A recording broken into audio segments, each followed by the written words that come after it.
പൈസ ഒരുക്കിയിട്ട് എൻ്റെ ബാപ്പാടെ ഉസ്താദായ മാനിത്തങ്ങൾ ബാപ്പാണ്, ബാപ്പാൻ്റെ മുറബി, ബാപ്പാൻ്റെ എല്ലാം മാനിത്തങ്ങൾ ബാപ്പയാണ്, മരിച്ചുപോയി. അവർക്കൊക്കെ ഓഫർത്ത് കൊടുക്കട്ടെ. ഞാൻ കണ്ടിട്ടുണ്ട് മാനിത്തങ്ങൾ ബാപ്പനെ, ഞാൻ കണ്ടിട്ടുണ്ട് കുട്ടിക്കാലത്ത്. പൈസ ഒരുക്കിയിട്ട് കുട്ടിക്കാലത്ത് ബാപ്പ ഹജ്ജിന് പോകാൻ വേണ്ടി മാനിത്തങ്ങൾ ബാപ്പാനോട് പോയി കണ്ടോ പറഞ്ഞു, ഞാൻ ഹജ്ജിന് പോവാണ്, ബാപ്പ സമ്മതം തരാണ്.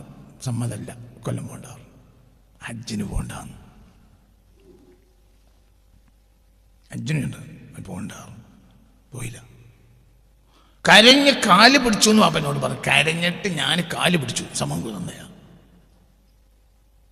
പിന്നെ ഒരു കൊല്ലം കഴിഞ്ഞു, ആ ഒരിക്കൽ പൈസയൊക്കെ തീർന്നു. ആ ആഗ്രഹവും മനസ്സിൽ നിന്ന് പോയി. അടുത്ത കൊല്ലം കണ്ടപ്പോൾ പറഞ്ഞു ഇക്കൊല്ലം അജ്ജിനേക്കോ. അങ്ങനെ എങ്ങനെയോ ബോംബെയിലെത്തി. പിന്നെ ആരെയോ സഹായത്താൽ ഹജ്ജിന് പോയി. മനസ്സിലായില്ല, എങ്ങനെയോ കഷ്ടപ്പെട്ടാണ് ഹജ്ജിന് പൈസ ഒരിക്കൽ കൊല്ലം പോകാൻ സമ്മതിച്ചില്ല. പിറ്റേത്തെ കൊല്ലം പൈസ തീർന്നപ്പോൾ എന്ത് പറഞ്ഞു, പോയിക്കോ. അക്കൊല്ലം ബോംബെക്ക് പോകാനുള്ള പൈസ വരെ ഇല്ല. അക്കാലത്ത് ബോംബെ പോയിട്ടാണ് ഹജ്ജിന് പോവുക. അങ്ങനെ ബോംബെ പോയി എങ്ങനെയോ കഷ്ടപ്പെട്ട് പോയി ഹജ്ജിന് പോയി വന്നു. മനസ്സിലായോ? ഇവിടെ ഇപ്പൊ അന്നും ഇന്നും നമ്മൾ വ്യത്യാസം പറയും. അന്നും ഇന്നും നമ്മൾ വ്യത്യാസം, അന്നും ഇന്നും നമ്മൾ വ്യത്യാസം. അന്ന് ഒരു മേലുള്ള ഒരാൾ പറഞ്ഞാൽ, മേലുള്ള എന്ന് പറഞ്ഞാൽ ഒന്നൊരിക്കൽ ഉസ്താദ്, പ്രധാനപ്പെട്ട ആൾ ഉസ്താദ് പറഞ്ഞാൽ ഇന്നത്തെ ഉസ്താദല്ല അന്നത്തെ ഉസ്താദ്. അത്രയും പഴക്കമുള്ള മുഅ്മിനീങ്ങൾ, രാവും പകലും അള്ളാഹ് എന്നുള്ള ചിന്തയിൽ മാത്രം ജീവിച്ചവർ, ഒരു മൊബൈൽ നോക്കാത്തവർ, അങ്ങനത്തെ സാധനമില്ലല്ലോ, ഒരു ഫോൺ ചെയ്യാത്തവർ, ഒരു സിനിമ കാണാത്തവർ, സിനിമ പോസ്റ്റ് കാണാത്തവർ. മനസ്സിലാവുകൊണ്ട് പറഞ്ഞ നട്ടപ്പാതിരക്ക് കൊടചൂടി നടക്കുന്നവർ. ആരെങ്കിലും ഇനിയും കാണണ്ട, ഇന്ന ഒരു കാണണ്ട, ഞാൻ അവരെയും കാണണ്ട, അങ്ങനെ വിചാരിച്ചിറക്കുന്നവർ. അപ്പോൾ അല്ലാഹു സുബ്ഹാനഹു വ തആലാന്റെ പൊരുത്തത്തിൽ മാത്രം ജീവിക്കുന്ന മുഅ്മിനീങ്ങൾ, ഒരു ഹറാമായ ഭക്ഷണം കഴിക്കാത്തവർ, ഹലാലിനെ കൊടുത്താൽ തിന്നാത്തവർ, ജീവിതത്തിൻ്റെ വലിയൊരു ഭാഗം പട്ടിണി കടന്നവർ, കുടുംബം പട്ടിണിയിലായവർ, എന്നാലും അള്ളാഹുവിൻ്റെ പൊരുത്തമില്ലാത്തൊരു കാര്യം ചെയ്യാത്തവർ. ഇതാണല്ല അക്കാലത്ത് ഉസ്താദുമാർ, ശൈഖന്മാർ. അവരോട് പറയാണ്. അപ്പോൾ അവർ എന്നിട്ട് അവർ സമ്മതിക്കൂല, ഇപ്പോൾ പോവില്ല. ഇന്നത്തെ അവസ്ഥ പറയും, ഇന്നത്തെ അവസ്ഥ പറയും, ഇന്നത്തെ അവസ്ഥ എന്താ? നിങ്ങൾക്ക് പൈസ ഉണ്ടെങ്കിൽ നിങ്ങൾക്ക് തോന്നും, നിങ്ങൾക്ക് പോകും. നിങ്ങൾക്ക് പോയി പ്രേരിപ്പിച്ച് പിശാചാണെങ്കിലോ നഫ്സാണെന്ന് ഉറപ്പാണല്ലോ.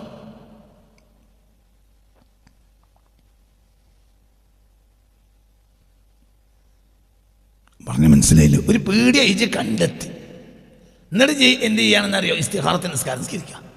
അപ്പം എൻ്റെ മനസ്സിൽ മുകളിലുള്ള പേടിയാണ്.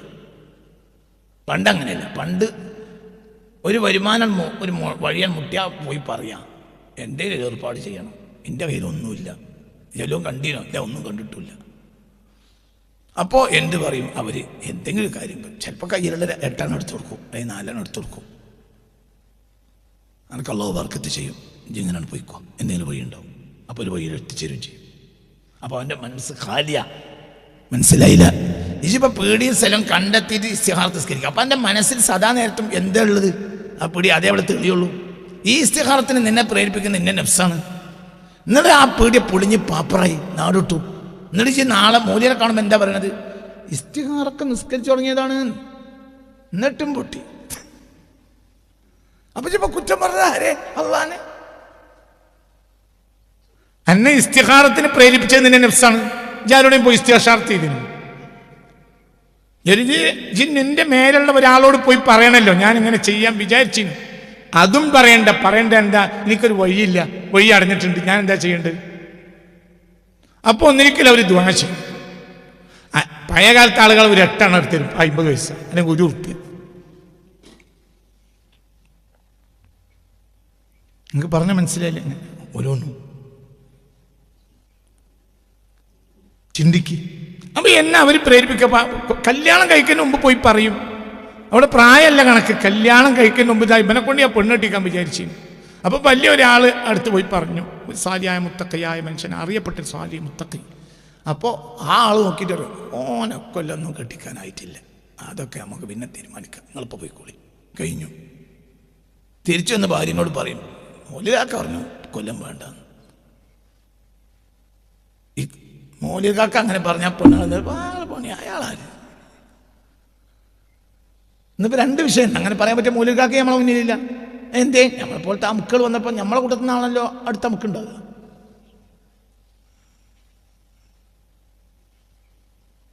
ഇവിടെ നഫ്സിന് മനസ്സിലായില്ലേ? ഇവിടെ നിങ്ങൾ പ്രശ്നം ഗൗരവം മനസ്സിലായി. ഒന്നാമത്തെ കുറ്റത്തിൽ തന്നെ കാരണക്കാരൻ ആരായിട്ട് ഖുർആൻ പറയുന്നില്ല? ലോകത്തെ ആദ്യത്തെ കുറ്റല്ലേ? ലോകത്തെ ആദ്യത്തെ കുറ്റേതാ? കാബീൽ ആബീലിനെ കൊന്നത്. അതിന്റെ മുമ്പ് ഒരു കുറ്റം നമ്മൾ കണ്ടിട്ടില്ലല്ലോ. പഴം കഴിച്ച കുറ്റമല്ലല്ലോ, മനസ്സുമല്ലേ? പഴം ഭൂമിയിലോട്ട് കഴിച്ചിട്ടില്ലല്ലോ. ഭൂമിയിൽ നടന്ന ആദ്യത്തെ കുറ്റത്തിൽ ഖുർആൻ പിശാചിനെ കുറ്റപ്പെടുത്തിയില്ല. ഉണ്ടെങ്കിൽ അത് രണ്ടാമതാണ്. ഒന്നാമത് ഫതവഅത് ലഹു നഫ്സുഹു, ശൈത്താനല്ല, ഫതവഅത് ലഹു നഫ്സുഹു ഖത്ല അഖീഹി ഫഖതലഹു ഫഅസ്ബഹ മിനൽ ഖാസിരീൻ.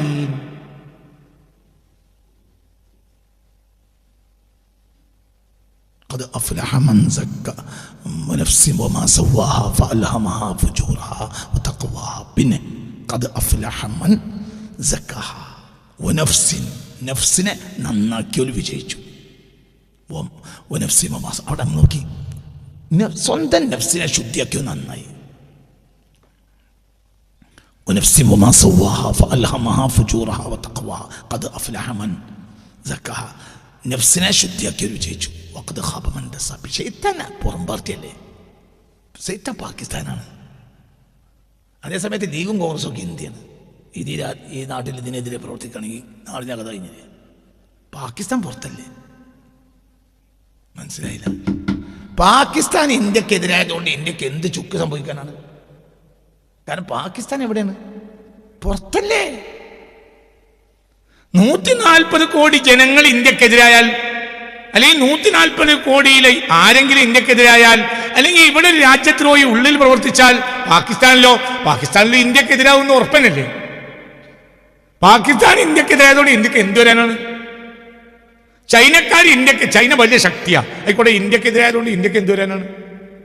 കാരണം അവരെവിടെയാണ്? പുറത്താണ്. അതേസമയത്ത് ലീഗും കോൺഗ്രസും BJP യും കമ്മ്യൂണിസ്റ്റും ഇന്ത്യയുടെ അകത്താണ്. അവിടെയാണ് പ്രശ്നം. പോലും ഇന്ത്യയുടെ ഉള്ളിൽ ഇന്ത്യക്കെതിരെ കളിച്ചാൽ രാജ്യം തകരും. പാകിസ്ഥാൻ ഇന്ത്യയെ തകർക്കാൻ കഴിയാനല്ല. അതുകൊണ്ടാണ് ഉള്ളിലെ ചാരന്മാരെ പിടിച്ച് രാജ്യദ്രോഹിയായി ഇരുട്ടറ നടക്കുന്നത്. പാകിസ്ഥാൻ ഇന്ത്യക്കെതിരായതുകൊണ്ട് ഇന്ത്യക്ക് എന്തു വരാൻ?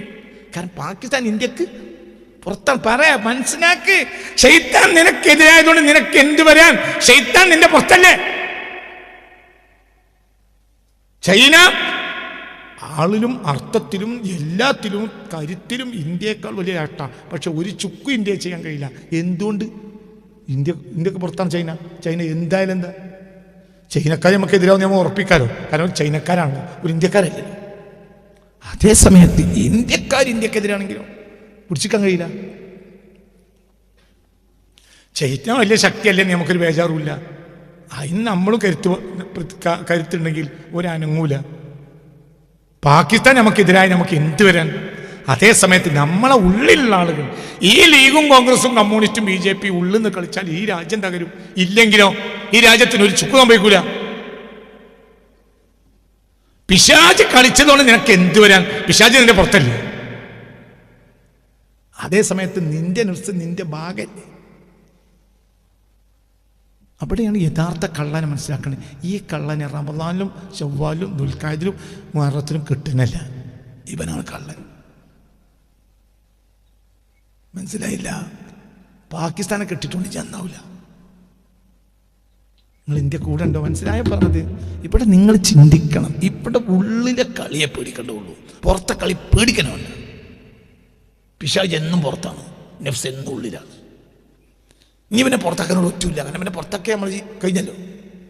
ഇവനെ പുറത്താക്കണം എങ്ങനെ? ഇനി ഇവനെ നന്നാക്കാനേ പറ്റുള്ളൂ. ശൈത്താനെ തൊട്ട് നിനക്ക് ദൂരത്താകാം, എന്നാൽ പിശാചിനെ നിന്റെ നഫ്സിനെ തൊട്ട് ദൂരത്താകാൻ പറ്റില്ലല്ലോ. നിന്റെ നഫ്സ് നീ തന്നെ. അതുകൊണ്ടാണ് ഖദ് അഫ്ലഹ മൻ സക്കാഹാ. നഫ്സിനെ ശുദ്ധിയാക്കിയവൻ വിജയിച്ചു. നഫ്സിനെ പുറത്താക്കാൻ പറ്റില്ല. നഫ്സിനെ എന്ത് ചെയ്യണം? ആ പണിയാണ്. മറ്റന്നെ ബടിയെടുത്താട്ടിയാൽ മതി, പോകും. ഇത് ബടിയെടുത്താട്ടാനോട് പറ്റൂല, എന്നാലോട് നന്നാവില്ല. അപ്പൊ പണി എവിടെയാണ് കിടക്കുന്നത്? മനസ്സിലാ? അപ്പം കുറ്റവാളിയെ കണ്ടെത്തണം. തന്നെ പ്രശ്നം. അതിൽ മഹബൂസാണ് എല്ലാ മൂല്യരും തങ്ങളും നാടനും ഒക്കെ. വലിയതാണിനനുസരിച്ച് ഇവരുടെ ദുഷ്പ്രേരണ അധികരിക്കും.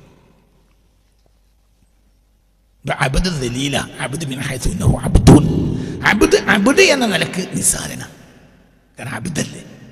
അപ്പോൾ ഒരാൾക്കൊരു അടിയിലെ പണിയേ ഉള്ളെങ്കിൽ ഓൻ്റെ നഫ്സ് അവനെ വല്ലാതെ ഒന്നും പ്രേരിപ്പിക്കൂല, അവന് കിബറുണ്ടാവില്ല. ഒരാൾക്ക് കക്കൂസ് കോരിയിട്ട് ഉപജീവന മാർഗം നടത്തുന്ന ഒരു പണിയാന്ന് നോക്കുക എങ്കിൽ അഹങ്കാരം അവനുണ്ടാവില്ല. എന്തുകൊണ്ട്? ഓൻ തന്നെ അറിയാം. വേറെ പണി കിട്ടിയിരുന്നെങ്കിൽ ഇതിൽ നിന്ന് മാറായിരുന്നല്ലെന്ന് വിചാരിച്ച് വേറെ പണിയൊന്നിട്ട് അറിയില്ല. അവനൊരു നിശ്ചയത്തിൻ്റെ കല്യാണത്തിൻ്റെ മുന്നിൽ വന്നിരുന്നിട്ട് നിയന്ത്രിക്കൂല. എന്തുകൊണ്ട്? ഓനെ കാണാൻ ആളുകൾക്ക് ഉറപ്പ് വരും. എന്തുകൊണ്ട്? ഓനെ പണി മരത്തില്ല. നിങ്ങളിൻ്റെ കൂടെ ഉണ്ടോ ഇല്ലേ? ഇവൻ എന്തുണ്ടാവില്ല? അഹങ്കാരം ഉണ്ടാവില്ല. ഓന് മനുഷ്യന്മാരെ മുന്നിൽ തന്നെ പോകില്ല. അതേ സമയത്ത് ഓൻ കാളിയാണെങ്കിലോ ഓനെ ബാക്കിൽ ഇരുത്തിയാൽ പോലും ഓൻ്റെ ആളുകൾ ചുറ്റും ചെയ്യും. മൂല്യർക്ക് അങ്ങനെ മാനം കെടുത്തി, മൂല്യരും ബാക്കിലിരുത്തി. മറ്റേ മാലിലെ മൂല്യർക്ക് കൊടുത്ത കസേരൻ്റെ ഭാഗത്ത് കസേര കൊടുത്തില്ല. ഞങ്ങൾ ഈ മാലിൽ നിന്ന് ഞങ്ങൾ ഇപ്പം യോഗത്തിന് ഇറങ്ങിപ്പോവും. തിരിഞ്ഞില്ല. മൂല്യരും പറഞ്ഞു അത് ഇന്നൊരു മാനം കെടുത്തി. മറ്റേ മാലിലെ മൂല്യർക്ക് പൊട്ടിന പ്ലേറ്റ് കൊടുത്തപ്പോൾ എനിക്കൊരു സ്റ്റീൽ പ്ലേറ്റിലാണ്. ഞാൻ ആരാ? ഞാൻ ഇവിടുത്തെ കാളിയല്ലേ. ഓഹോ. അപ്പം കാളിയിലെ അസിലിൽ തന്നെ എന്താ ഉള്ളത്? കിബർ ആരാ സിഫത്ത? ശൈത്താൻ. ഇത് ശൈത്താൻ പുറത്തല്ല, ശൈത്താൻ ഉള്ളിലാ. അപ്പം യഥാർത്ഥ കുറ്റവാളി റമളാനല്ല. ഈ കുറ്റവാളിയെ കണ്ടെത്താത്തത് കൊണ്ടാണ് നമ്മൾ നന്നാകാത്തത്. നമ്മളിപ്പോഴും ആരെ കുറ്റം പറഞ്ഞ് നടക്കുന്നത്? ശൈത്താൻ. ഇന്ത്യ നന്നാക്കിയതിന് പാകിസ്ഥാനെ കുറിച്ച് വളരെ ഉണ്ടാക്കാൻ. പാകിസ്ഥാനത്തിന് റോൾ തന്നെയല്ലേ. ونفس وما سواها فألهمها فجورها وتقواها قد أفلح من زكاها وقد خاب من دساها ونفس وما سواها فقد أفلح من زكاها. നഫ്സിനെ ശുദ്ധിയാക്കി വെച്ചവൻ വിജയിച്ചു. وقد خاب من دساها. അതിനെ മലിനപ്പെടുത്തിയവൻ പരാജയപ്പെട്ടു. അപ്പം അത്രയേ ഉള്ളൂ. നമ്മൾ നന്നാക്കേണ്ടത് ആരല്ല, ശൈത്താനല്ല. നമ്മൾ നന്നാക്കേണ്ടത് നമ്മളെ തന്നെയാണ്. നമ്മളെ ശത്രു ശൈത്താനല്ല. ശൈത്താൻ ദുർബലനായ ശത്രുവാ. ഇന്ന കൈദ ശൈത്താനി കാന ദഈഫ. അവൻ തീരുമാനിച്ചപ്പോൾ ഫശജ്ജഅതു, നഫ്സ് ധൈര്യം കൊടുത്തപ്പോൾ ശൈത്താൻ വന്ന് പറഞ്ഞു. പിന്നെ വഴി അറിയില്ലെങ്കിൽ ഞാൻ പറഞ്ഞുതരാം. ഗൾഫ് പോകാൻ തീരുമാനിച്ചു. അപ്പോൾ അയൽവീട്ടിലെ ഗൾഫാരും എന്നെ എൻ്റെ അടുത്ത് പോയി കണ്ടു. ഞാൻ ഇങ്ങനെ അടുത്ത കൊല്ലം ഗൾഫ് പോകാൻ വിചാരിച്ചിരുന്നു. അപ്പോൾ എന്ത് പറഞ്ഞു? എനിക്കെങ്ങനെ പോകണമെന്ന് നോക്കാറില്ല. അപ്പോൾ പിന്നെ എന്ത് ചോദിച്ചു? ഇത് തീരുമാനിച്ചോ? പോകണമെന്ന് ഉറപ്പിച്ചോ? ഞാൻ ഉറപ്പിച്ചു. പോയ ഉൾക്കൊള്ളുന്ന തന്നെയാണോ? പോയിട്ട് തന്നെ ഇനിയും പരിപാടിയുള്ളൂ. ഇനി ഗൾഫിലെത്താതെ നിൽക്കില്ല. പക്ഷെ എങ്ങനെ പോകേണ്ടതെന്ന് അറിയില്ല. അപ്പം അതിനോ പറഞ്ഞുതരും. അത് അക്ബർ ട്രാവൽസ് കൊടുത്തുണ്ട് എൻ്റെ പാസ്പോർട്ടുണ്ട് കൊടുത്ത് ബാക്കിയൊക്കെ ഒരു ചെയ്തു തരും. ജലീന്ദർ കൊടുത്തണം, അക്ബർ ട്രാവൽസ് കൊടുത്തത്, സഫിയ ട്രാവൽസ് കൊടുത്തണം. ഞാൻ അവിടെ കൊടുത്തോ, ഇവിടെ കൊടുത്തോ. എന്നാല് അങ്ങനെയാണ്. മനസ്സിലായില്ലേ? അതിനൊക്കെ പറ്റും. പിന്നെ കുഴപ്പമൊന്നുമില്ല, എൻ്റെ കാര്യങ്ങളൊക്കെ ചെയ്തു തരും. അപ്പോൾ നമുക്ക് വഴി അടിച്ച് ഗൾഫുകാരൻ പറഞ്ഞു തന്നു. പണ്ട് ഗൾഫ് പോയിട്ടുണ്ട്. ഈ പണി ഇവിടെ ആര് ചെയ്തിട്ടുള്ളൂ? ഇബ്ലീസ് ചെയ്തിട്ടുള്ളൂ. നമ്മൾ തീരുമാനിച്ചു. അല്ലെങ്കിൽ നമുക്ക് ഗൾഫ് പോകൽ ഉദ്ദേശവും ഇല്ല, നമ്മൾ പോകണമില്ല എങ്കിൽ നമ്മൾ അയൽക്കാരൻ ഖത്തറിൽ നിന്ന് ഇങ്ങനെ ലാട്ട് കണക്കിന് പൈസ അയച്ചോണ്ട് നമുക്ക് എന്താ? അപ്പോൾ ആരോ പറഞ്ഞു ഖത്തറിൽ നിന്ന് പോയി കഴിഞ്ഞാൽ പോകാതെ ഞാനേതാണ്ട് പാസ്പോർട്ട് ചെയ്തിട്ടാവില്ല എന്ന് വിചാരിച്ചാൽ എന്നൊരുത്തം പറഞ്ഞാൽ ഓനെ ഗൾഫിലാക്കാൻ ലോകത്തിലാക്കാൻ കഴിയില്ലല്ലോ. അതുകൊണ്ട് ഒരു രാത്രി അവൻ്റെ കുട്ടിയാക്കും മക്കൾക്കും ഓനെ നഷ്ടപ്പെടില്ലല്ലോ. അവൻ്റെ വീട് റാഹത്തായി പോകുന്നുണ്ട്. അവൻ്റെ കുട്ടി കൃത്യമായി മദ്രസ പോകും, സ്കൂൾ പോകും, അവൻ്റെ വീട്ടിലൊക്കെ കൃത്യമായി നടക്കും. അവൻ്റെ വീട്ടിൻ്റെ മുറ്റത്ത് വരെ മാത്രമേ ഗ്യാസിൻ്റെ കുറ്റിയും കൊണ്ട് ഒരാൾ വരുള്ളൂ. അടുക്കള കയറില്ല. അത് ഗ്യാസ് എവിടെ വെക്കണം അവനറിയും. അവനവിടെ ഇല്ലാതായാലല്ലേ വേറെ അവിടെ മൂടെടുത്തിരേണ്ട ആവശ്യമുള്ളൂ. മനസ്സിലായില്ല. അങ്ങനെ വേറെ ഒരു ഗ്യാസിൻ്റെ പേരിലെങ്കിലും അടുക്കളയിൽ വന്ന് ചെറിയ ഒരാൾക്ക് രണ്ടാൾക്ക് തിരിയാൻ മാത്രമല്ലാത്ത അടുക്കളയിൽ പെണ്ണുങ്ങൾ ആ കാണിച്ചു കൊടുക്കും, മറ്റും മൂടിട്ട് തിരിയുന്ന കണ്ട് കരുതിയിട്ടാണ് പിന്നെ എടുക്ക് പോകാട്ട്. മറ്റും അതിൻ്റെ പെട്ടിക്കണക്കിന് പൈസ മാസം ഇങ്ങനെ ലക്ഷക്കണക്കിന് അയക്കുന്നുണ്ട് അയൽവാസി. അപ്പോൾ എവൻ്റെ പെണ്ണുങ്ങൾ വരെ എവനോട് പറയും ചെയ്തു, നിങ്ങളൊന്ന് പോയിക്കോളി മനസ്സാ, ഞാൻ പോണില്ല. ഇന്നെ ഗൾഫ് പോയിട്ട് ഞാൻ ഗൾഫ് പോയിട്ട് സൂഹിക്കണം എന്ന് വിചാരിക്കണ്ട, അത് നടക്കൂല. ഞാൻ അതിന് ചിന്തിരി പോലത്തെ വേറെ നോക്ക്, ഞാൻ ഗൾഫ് പോകില്ല. മനസ്സിലായില്ലേ? ഗൾഫ് പോയി തിരിച്ചു വന്നപ്പോൾ മറ്റേ സ്നിക്കർസും മറ്റതും മറിച്ചും ബൂണ്ടിയും മാർസും എല്ലാം മറ്റും കൊണ്ടേ കൊടുത്ത് അയാളുടെ വീട്ടുകാരൻ. അപ്പോഴും കുട്ടികൾ പറഞ്ഞു, നമ്മളെ ഇപ്പം പോയി കിട്ടിയാൽ നമുക്ക് പള്ളർച്ചെന്നായി. അപ്പോൾ എന്ത് പറഞ്ഞേ, ബാപ്പ പോയിട്ട് നിങ്ങൾ സൂഹിക്കും, നിങ്ങൾ നേരെ പോകുമ്പോൾ പടിയും കൊണ്ട് മദ്രസയ്ക്ക് സ്കൂൾക്ക് പോകും, ഞാൻ ഇവിടെ ഉണ്ടാവും. എങ്കിൽ ഇവൻ്റെ കുട്ടികൾ കൃത്യമായി മദ്രസയിലും പോവും സ്കൂളിൽ പോകും. എന്തുകൊണ്ട്? ഇവന് എന്തുദ്ദേശമില്ല, പോകാൻ ഉദ്ദേശമില്ല. ഏത് നാട്ടുകാരും കുടുംബക്കാരും വന്ന് ഗൾഫിന്റെ ആഡ്ഭാരം കാട്ടിയാലും ഇവനൊന്നും തിരിഞ്ഞു നോക്കൂല. ആയിക്കോട്ടെ, നമുക്ക് ഇത്ര മതി, നമ്മളെ ഗൾഫിൽ തന്നെയാണ്. കിട്ടിയ ഈ 2 പൂണ്ടി മാർസൊക്കെ തന്നോളി, നമ്മളെ ഗൾഫിൽ തന്നെ. അവൻ്റെ കുട്ടികളും നാശാവില്ല, അവൻ്റെ പെണ്ണുങ്ങളും നാശാവില്ല. ആണോ അല്ലേ പറയാം? എന്തുകൊണ്ട്? അവിടെ പുറത്ത് ഗൾഫിനവിടെ പുറത്താണ്, ഇതിന്റെ ഉള്ളിൽ കയറാൻ വിചാരിച്ചിട്ടില്ല. ഇത് സ്വന്തം നഫ്സ് നന്നാക്കി കാണിച്ചു, കൊല്ല ഓനെ നമുക്കവിടെ കൊല്ല. അപ്പൊ ഒന്നാമത്തെ മാമിൻ മഖ്തൂലിൻ ഇല്ലാ ലിബ്നി ആദമൽ അവ്വലി കിഫ്ലുൻ മിൻ ദമിഹി ലിഅന്നഹു അവ്വലു മൻ സന്നൽ ഖത്ല. ഹബീബ റസൂലുള്ളാഹിന്റെ ഹദീസാണ്. മാമിൻ മഖ്തൂലിൻ, ഒരു കൊല ചെയ്യപ്പെടുന്ന വ്യക്തിയും ഇല്ല, ഇല്ലാ ലിബ്നി ആദമൽ അവ്വലി, ആദമിന്റെ ആദ്യത്തെ മകൻ ഉണ്ടായിട്ടല്ലാതെ കിഫ്ലും മിൻ ദമിഹി, ആ കൊല ചെയ്യപ്പെട്ടവന്റെ രക്തത്തിൽ ഒരു ഉത്തരവാദിത്വം. ലിഅന്നഹു അവ്വലു മൻ സന്നൽ ഖത്ല, എന്തുകൊണ്ട്? കൊലപാതകം എന്ന ചര്യ ആദ്യമായി ഉണ്ടാക്കിയത് അവനാണ്. ഹദീസ് ഒന്നുകൂടി ഞാൻ വായിക്കാം. ഹബീബ റസൂലുള്ളാഹി, മാമിൻ മഖ്തൂലിൻ ഇല്ലാ ലിബ്നി ആദമൽ അവ്വലി കിഫ്ലും മിൻ ദമിഹി ലിഅന്നഹു അവ്വലു മൻ സന്നൽ ഖത്ല.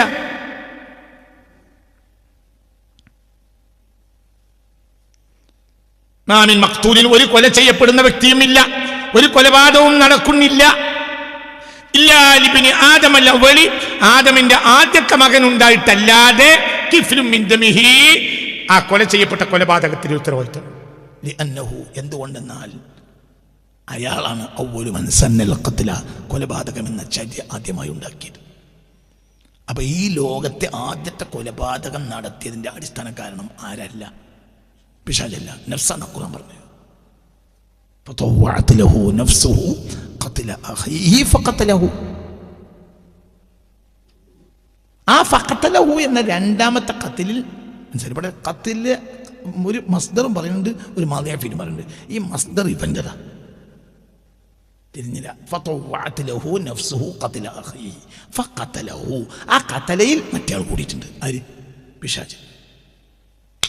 ഫതവഅത് ലഹു, പ്രേരിപ്പിച്ചു, നഫ്സുഹു, അവൻ്റെ നഫ്സ്, ഖത്ല അഖീഹി, അഖിനെ കൊല്ലണമെന്ന്.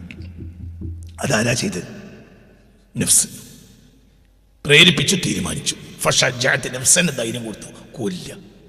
ഫഖതലഹു, പിന്നെ കൊന്നു. ആ ഖത്ലയിൽ ഒരു ഇടയാളായി ആര് വന്നിട്ടുണ്ട്? പിശാച്. എങ്ങനെ കൊല്ലണ്ട് അതൊക്കെ ഞാൻ കാണിച്ചു തരാം. തീരുമാനിച്ചു കൊല്ലണ പോയ ഞാൻ കൊല്ലണേ ഇക്കാക്കെ, ഞാൻ എങ്ങനെ കൊല്ലാന്ന് എനിക്കറിയാം, എങ്ങനെ ചോദിച്ചാറാണ്ട, അതൊക്കെ ഞാൻ കാണിച്ചു തരാം. ആര് പറഞ്ഞു? ഇബ്ലീസ് കാക്ക വന്നിട്ട് പിന്നെ എന്ത് കാണിച്ചു കൊടുത്തു? പറയേ, കൊല്ലണ കോല, അതൊക്കെ എനിക്കറിയാം, അതിനെ പറ്റി ചോദിച്ചാറുണ്ട്. അത് ഞാൻ പോലെ കണ്ടത്. ഇവിടെ 2 ഖത്ല എന്നുള്ള വാക്ക് പറയുന്നുണ്ട്. ഫതവഅത് ലഹു നഫ്സുഹു ഖത്ല അഖീഹി, ഇവിടെ നഫ്സ് മാത്രമേ ഉള്ളൂ. ഫഖതലഹു, അവിടെ ആര് കൂടിയത്? ഇബ്ലീസ്. മനസ്സിലോണ്ട് പറഞ്ഞത്. അപ്പൊ ഇവിടെ യഥാർത്ഥ കുറ്റവാളിയെ മനസ്സിലാക്കണം. ഖുർആൻ എവിടെ എതിർക്കുന്നത് യഥാർത്ഥ കുറ്റവാളിയാണ്.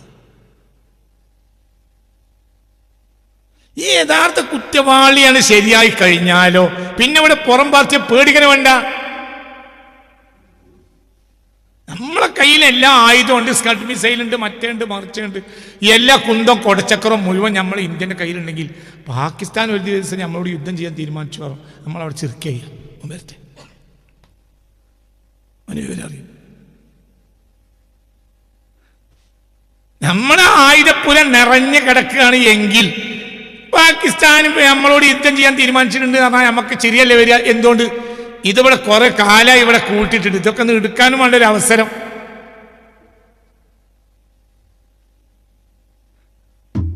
ഇതൊക്കെ പറഞ്ഞ മനസ്സിലായോ? അത്രയല്ലേ. ഒരു ദിവസം കൊണ്ട് പാകിസ്ഥാൻ പൊട്ടിയാക്കി നമ്മൾ തകർത്ത് കഴിഞ്ഞാൽ ലോകത്തെ പത്രത്തിൽ മുഴുവനും ലോകത്തെ വൻശക്തികളിൽ ഇന്ത്യയും അറിയപ്പെട്ടതായി പിറ്റേന്ന് പത്രത്തിൽ വരും. അപ്പോൾ പാകിസ്ഥാൻ ഒന്നും വരില്ല നമുക്ക് നല്ല. എന്ത്? ലോകത്തെ വൻ ശക്തികൾപ്പെട്ട ഒരു രാജ്യം തന്നെയാണ് ഇന്ത്യ എന്ന് പിറ്റേന്ന് വിദേശ മാധ്യമങ്ങളിലൊക്കെ വരും. അപ്പോൾ നമുക്കതുകൊണ്ട് ലാഭം ഉണ്ടായത്. ഇജി നിറഞ്ഞു നിൽക്കണവനാണെങ്കിൽ പിശാച് വന്നാൽ നിനക്കെന്താ? നിസ്കരിക്കണിനടിയിലാണ് ഇബ്ലീസ് വന്നത് മുത്തുനബിൻ്റെ അടുത്തേക്ക്. എന്നിട്ട് എന്ത്? നിസ്കാരം വരെ മുറിക്കേണ്ടി വന്നത്. അതെ അതെ അതെ അതെ അതെ എന്ന് പറഞ്ഞ പോലെ, എന്ന് പറഞ്ഞ പോലെ. അപ്പൊ നമ്മളിവിടെ വളരെ ചിന്തിക്കണം. ഖുർആന്റെ ആ ഒരു ഭയങ്കര, ഖുർആന്റെ അവിടെ ഇങ്ങനെ തപ്പി നോക്കിയാൽ എല്ലാം ഉണ്ടാവും. ഖുർആന്റെ ഭയങ്കര ഒരു കിതാബ്. എന്താണ് ഇതിൻ്റെ ആഴം? ഭയങ്കര. ഈ ഒരു ആയത്തിൽ ഞാൻ ഇന്നലെ പകല് മിനിഞ്ഞാന്ന് രാത്രി ഈ ആയത്തിൽ ഞാൻ ചിന്തിച്ചത് അന്തം വിട്ടു. എന്തായി പറഞ്ഞു പഠിച്ചവന്? ചില ആളുകൾ പറയും ശൈത്താനെ കിട്ടിയിരുന്നുണ്ടല്ലോ ഉസ്താദെ. എന്നിട്ട് എന്തത് ഇങ്ങനെ കാണുന്നത്? ശൈത്താനെ കെട്ടിട്ടോട്ടടാ, അത് പാകിസ്ഥാനാണ്, അതുകൊണ്ട് ഇവിടുത്തെ കാര്യം രാവിലാവില്ല. ഞാൻ ഇമാം ഗസാലി തങ്ങളിൽ നിന്ന് നിങ്ങൾക്ക് വായിച്ചു തരാം. ഇമാം ഗസാലി തങ്ങൾ പറയാണ്, എന്ത്? വന്നഫ്സു അഖ്ബസു മിൻ 70 ശൈത്താന. വന്നഫ്സു അഖ്ബസു മിൻ 70 ശൈത്താന. 70 പിശാചുക്കളെക്കാൾ ചീത്തയായ ആൾ നിന്റെ നഫ്സാണ്. ആരാ പറയുന്നത്? ഇമാം ഗസാലി തങ്ങൾ. 70 പിശാചിനേക്കാളും വലുത് നിന്റെ ശൈത്താനാണ്. അഖ്ബസ്, വൃത്തികെട്ട.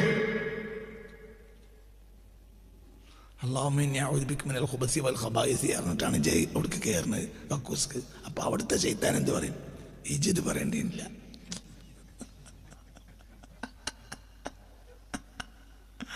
ആൺപിശാചിനെ തൊട്ട് പെൺപിശാചിനെ തൊട്ട് ഞാൻ കാവൽ ചോദിക്കും. പറഞ്ഞാൽ ഇജ് കക്കൂസ് കയറിയപ്പോ ശൈത്താന്മാർ തമ്മത്തോട് നോക്കി കളിക്കുന്നുണ്ടാവും. എന്ത്?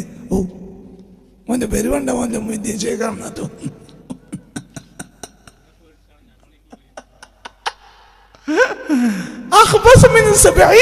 തോന്നുന്നു. 70 ശൈത്താന്മാരെക്കാളും വൃത്തികെട്ടവൻ നിന്റെ നഫ്സാണ്. മദ്സൂസ്, ഖദ് അഫ്ലഹ മൻ സക്കാഹ വഖദ് ഖാബ മൻ ദസ്സാഹ. മലിനമാക്കപ്പെട്ട നഫ്സ്, ശുദ്ധിയാകാത്ത നഫ്സ്, അത് 70 ശൈത്താനേക്കാളും അപകടകാരിയാണ്. വഹദർ നഫ്സക അല്ലതി ബൈന ജംബൈക. നിന്റെ ഈ 2 വാരിക്കൂടുകൾക്കിടയിലുള്ള നീ എന്ന നഫ്സുണ്ടല്ലോ, ഓനെ പേടിച്ചോ. ഫഹിയല്ലതി തഹത്തു അലൈക വലാ തുഫാരിഖു സ്വാഹിബുഹാ ഇലൽ മമാതി വലാ തുഫാരിഖു സ്വാഹിബഹാ ഇലൽ മമാതി. ആ കിടക്കണ ആളെ നീ ഒരു കാലത്തും വിട്ടുപിരിയില്ല. ഈ മോശപ്പെട്ട നിന്റെ നഫ്സുണ്ടല്ലോ, ആ നഫ്സിനെ വിട്ടുപിരിയാൻ നിനക്ക്.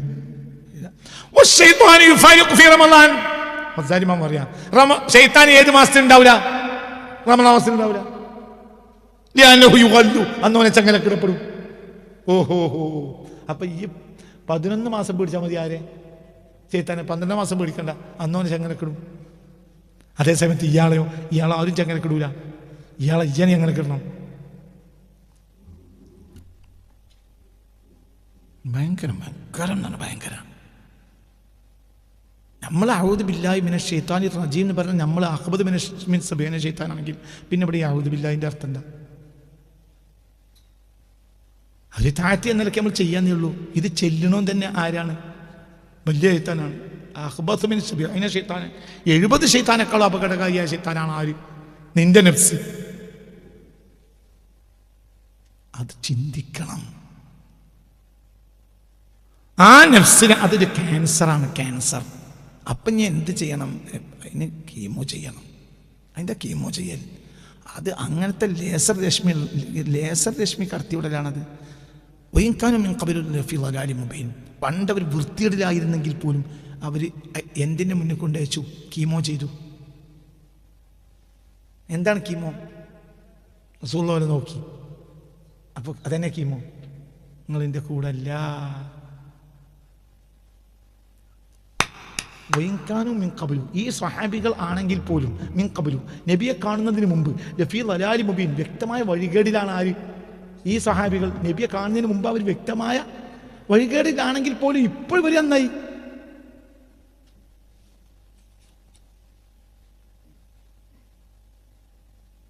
ഇപ്പൊ ഇവർ നന്നായി. എന്തുകൊണ്ട്? അല്ലാഹു സുബ്ഹാനഹു വ തആല റസൂലുള്ളാഹിക്ക് ഇവർ വഴിപ്പെട്ടു.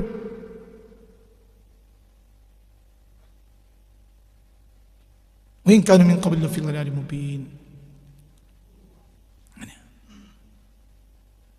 لقد من الله على المؤمنين إذ بعث فيهم رسولا منهم يتلو عليهم آياته ويزكيهم ويعلمهم الكتاب والحكمة وإن كانوا من قبل لفي ضلال مبين. നബിയുടെ മുന്നിൽ എത്തുന്നതിന് മുമ്പ് ഇവർ വ്യക്തമായ വഴികേടില്ല, വൃത്തിയേട് മാത്രമാണ് ഇവർ. പക്ഷേ നബിയുടെ മുന്നിൽ എത്തിയപ്പോൾ ആ നബിയുടെ ബദൻ, ആ നബിയുടെ നഫ്സ്, മനസ്സിലായില്ലേ? ആ നബിയുടെ പരിശുദ്ധത, അതിന്റെ മുന്നിൽ അവരെത്തിയപ്പോൾ ആ തടിയുടെ നൂറാനിയത്തിലേക്ക് ഇവർ സമീപിച്ചപ്പോൾ ഇവര് പണ്ട് വൃത്തിയേടിലാണ്. എന്നാലും ഒരു സെക്കൻഡോട് വരാൻ നന്നായി. എന്തുകൊണ്ട്? ഒരു കീമോ നടന്നോടെ.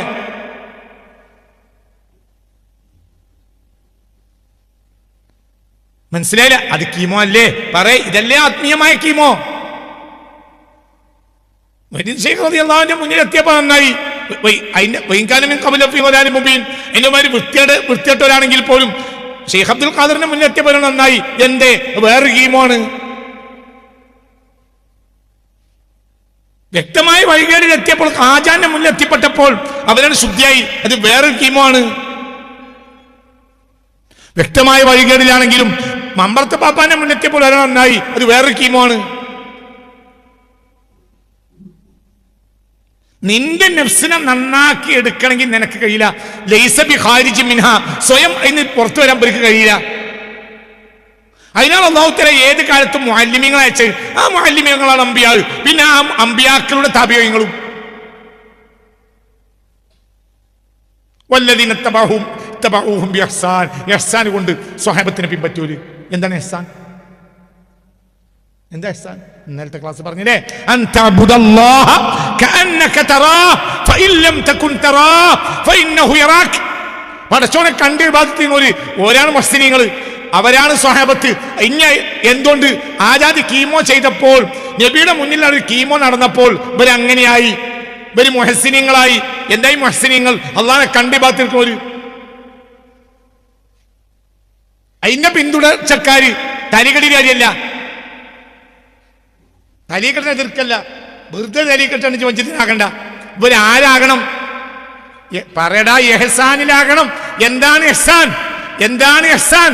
അൻ തഅബുദല്ലാഹ കഅന്നക തറാഹ് ഫഇൻ ലം തകുൻ തറാഹ് ഫഇന്നഹു യറാക്. മനസ്സിലായില്ലേ? കണ്ടതുപോലെ ഭാഗത്തെടുക്കുക. അഞ്ച് ഒഴിഞ്ഞു പോകണം.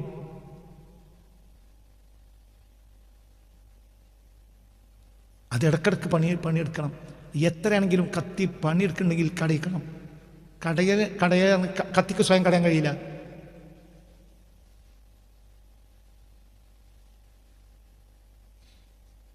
നിങ്ങൾക്ക് പറഞ്ഞ് മനസ്സിലാകാൻ. 2026 ഞാൻ എന്നെ കടയാൻ തീരുമാനിച്ച കൊല്ലാണ്. ഇൻഷാ അല്ലാഹ് റബ്ബ് സഹായിച്ചാൽ ഞാൻ ഈ കൊല്ലം എന്നെ കടയണമെങ്കിൽ നമ്മൾ എന്ത് ചെയ്യണം? കടയേണ്ട ആയുധത്തിനെ കൊണ്ട് മുന്നിൽ കൊണ്ടേക്കണം. അപ്പോൾ കടയും. 2026 ഞാൻ നാട് വിടും.